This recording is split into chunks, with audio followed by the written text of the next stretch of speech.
Hello, my queen, and welcome to Inner Empire.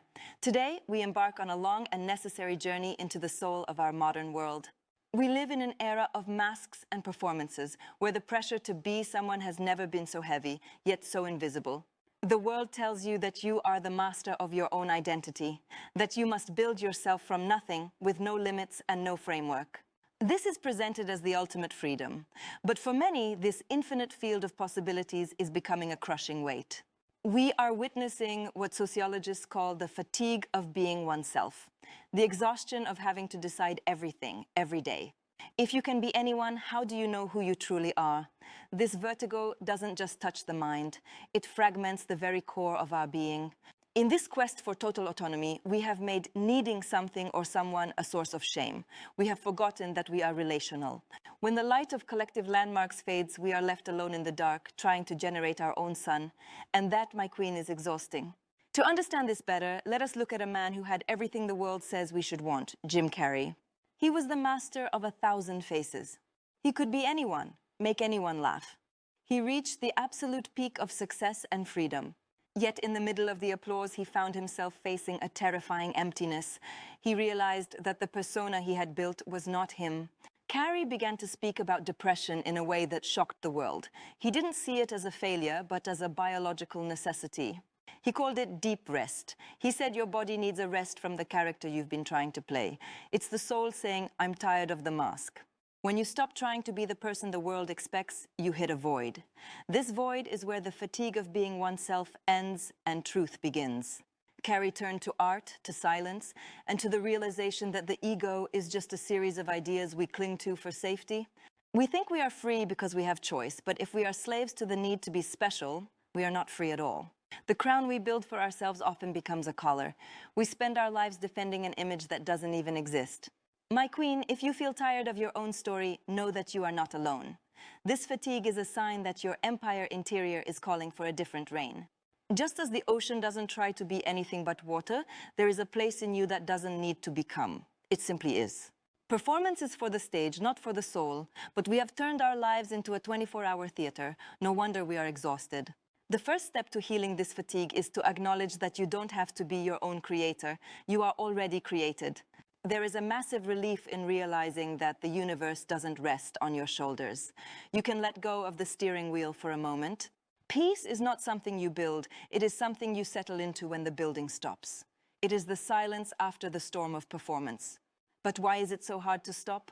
Because we fear that without our efforts, there is nothing left. We fear the deep rest because we fear the void. But in that void, Jim Carrey found something else. He found a presence that didn't need a name, an ego, or a history. He found the empire interior. A true queen doesn't need to prove her royalty to the wind. She knows who she is in the silence of her own chambers. She is rooted. But our modern culture has uprooted us. It has told us to grow our branches into the clouds while ignoring the soil. No wonder we feel unstable. Are you truly free, my queen? Or are you just running in a circle of your own making? Is your freedom leading you to peace or to panic? The exit from this labyrinth isn't through more effort. It's through the realization that the door has been open all along. You just had to stop running. Jim Carrey's journey shows us that even at the peak of what the world calls being someone, the only thing that satisfies is being no one. Being no one doesn't mean you don't exist. It means you are no longer a slave to the image. You are free to simply breathe, to simply be. As we close this first part of our exploration, I want you to sit with this question. Who are you when the audience goes home? Who are you when there are no more choices to make, no more characters to play, and no more specialness to defend? This is the core of the fatigue. But do not worry, this fatigue is not the end of the story. It is the beginning of a different kind of life, a life with foundations. In the second part, we will discuss how to build a frame that doesn't cage you, but protects you. We will talk about the power of received identity. I will see you in part 2, where we move from the desert of exhaustion to the gardens of the sovereign soul. Stay with me. My queen, never forget that the world needs your light, not your performance. See you very soon for part 2 on Voix de Reines. The key to this transition is the concept of received identity. In our world, we are told to build our own foundations, but true stability comes from receiving them. The Bible teaches this with profound simplicity. You are not an accident, and you are not a project that you must finish. You are a gift that you must receive. When you realize that your value is already established by your creator, the need to perform for the world suddenly loses its grip on your soul. Can you imagine the relief, my queen? You no longer have to prove that you deserve to exist. Your existence is already a royal decree. Your identity is not a choice you make from 1,000 options. It is a heritage you reclaim. It is a throne that was already prepared for you. The second key is to rehabilitate the frame. Modern culture hates limits, but without limits, everything is just noise. A frame is not a prison. It is a protection. Think of the roots of a tree. They limit the tree to one spot, but that limitation is exactly what allows the branches to reach for the heavens without falling.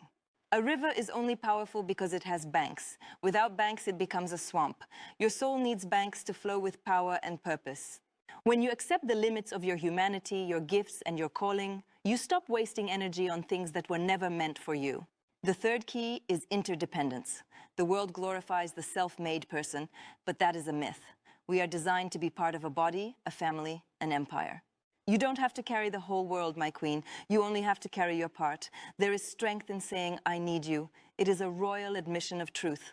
This leads us to the practice of silence. Silence is the laboratory where the empire interior is built. It is where you hear the voice of the king. When you stop the noise of performance, you begin to hear the truth. And the truth is, you are enough. Not because of what you do, but because of whose you are. The fatigue of being oneself is healed by the sovereignty of God.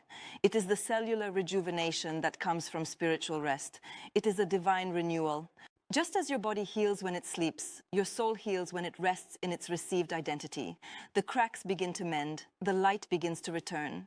Now, my queen, let us crown this meditation with declarations. Let these words sink deep into your heart and establish your peace. I declare, decree, and establish that my identity is rooted in divine truth. I am no longer a slave to the performance of the world. I proclaim that my empire interior is a place of rest, wisdom, and resilience. I receive the frame that protects my purpose. I confess that I do not walk alone. I am connected, I am supported, and I am loved with an everlasting love. My soul is quieted and at peace. Part of your royal power is the power to say no.